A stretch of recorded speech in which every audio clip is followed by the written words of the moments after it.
Next up, we have our second to last presentation by Maxwell Lent, Safety in the Synagogue, the Intersection of Hospitality and Security in the 21st Century. Give it up for Maxwell.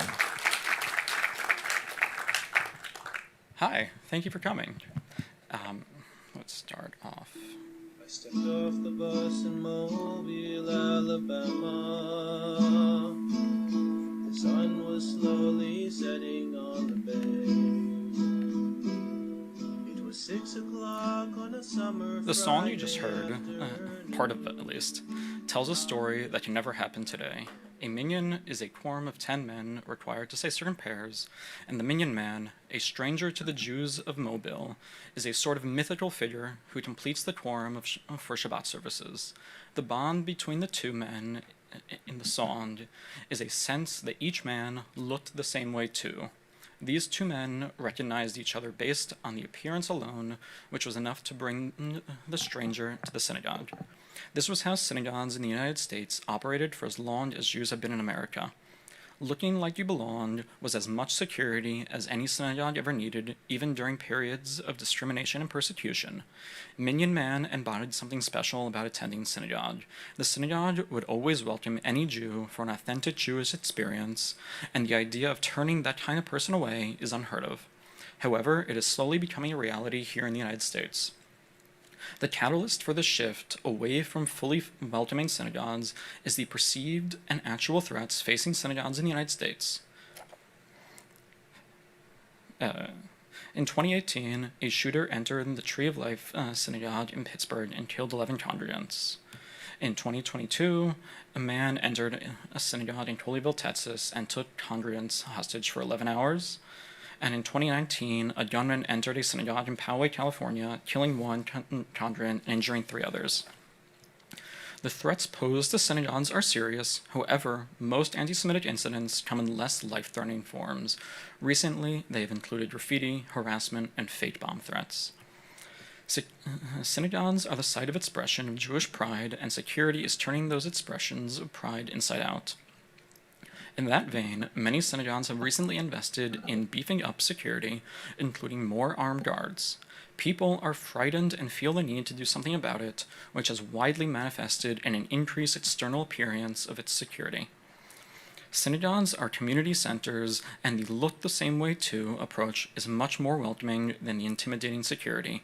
In this research, I've explored the dynamic and interaction between increased security and openness of synagogues.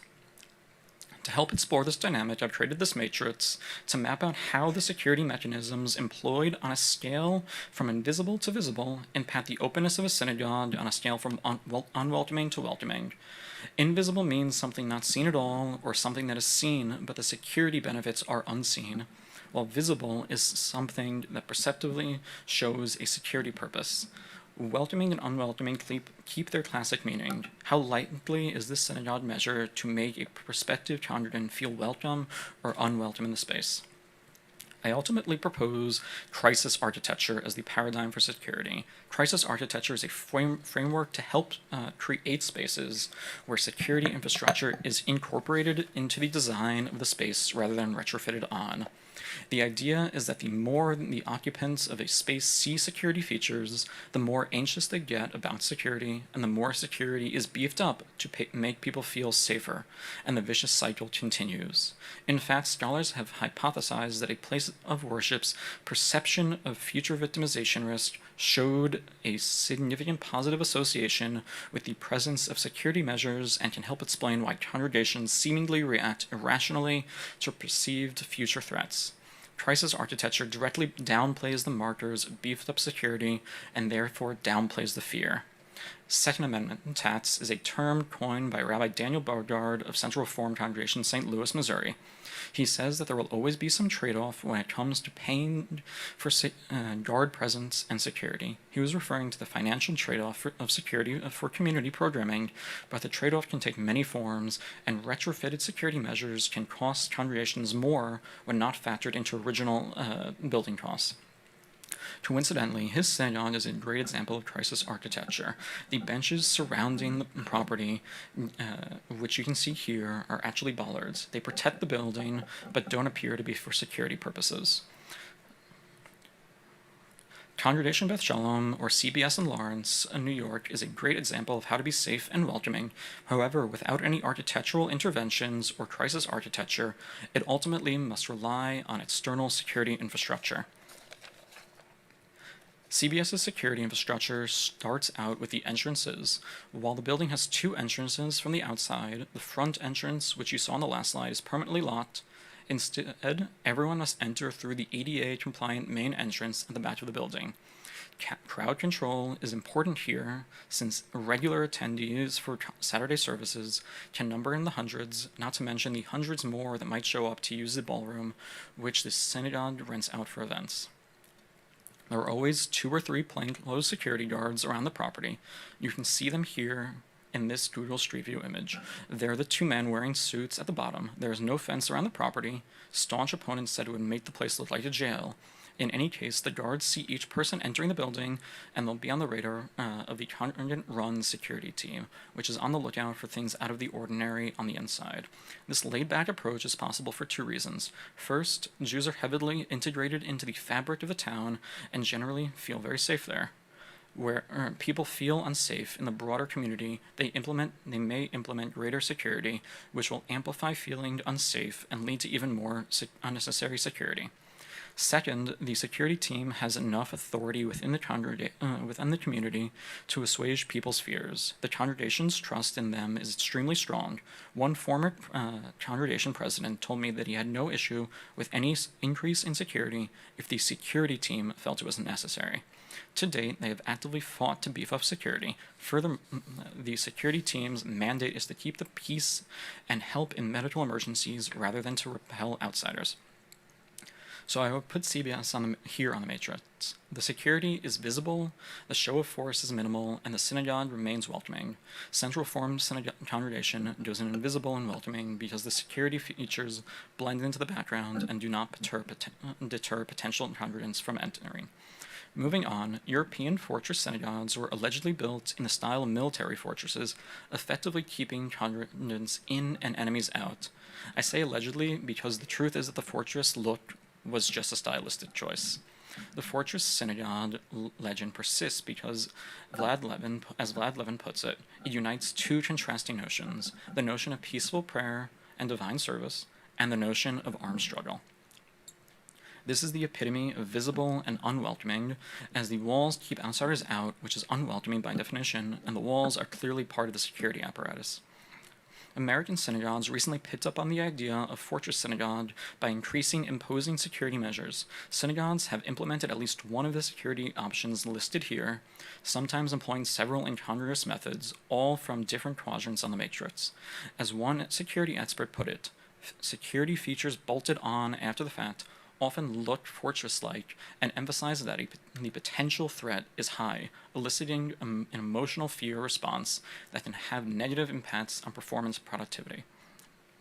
To illustrate this concept, this is a recent synagogue constructed in Englewood, New Jersey. The design sought to eliminate the boundaries between indoors and outdoors, make the space more welcoming to congregants. Here is the as-built design.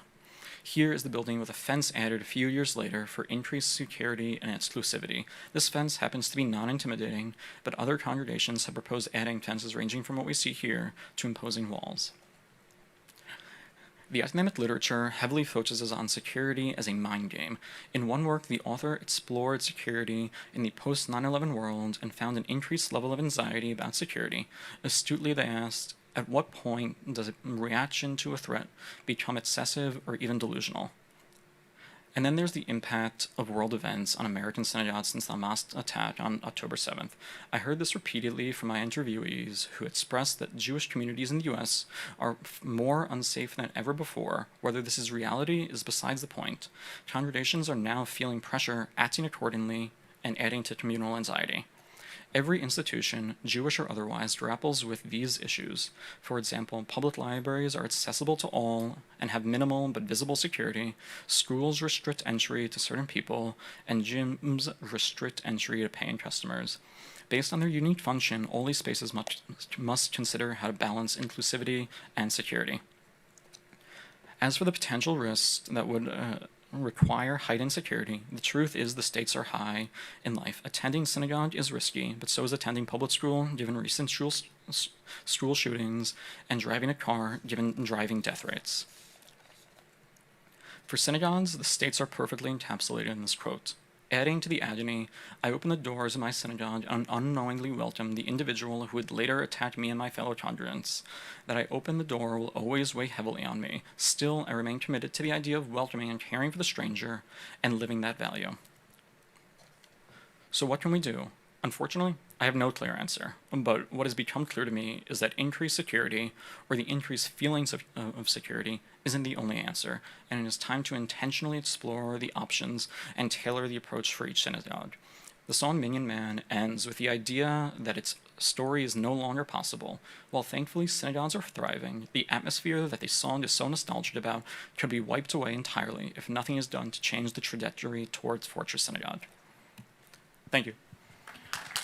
Give it up for Maxwell.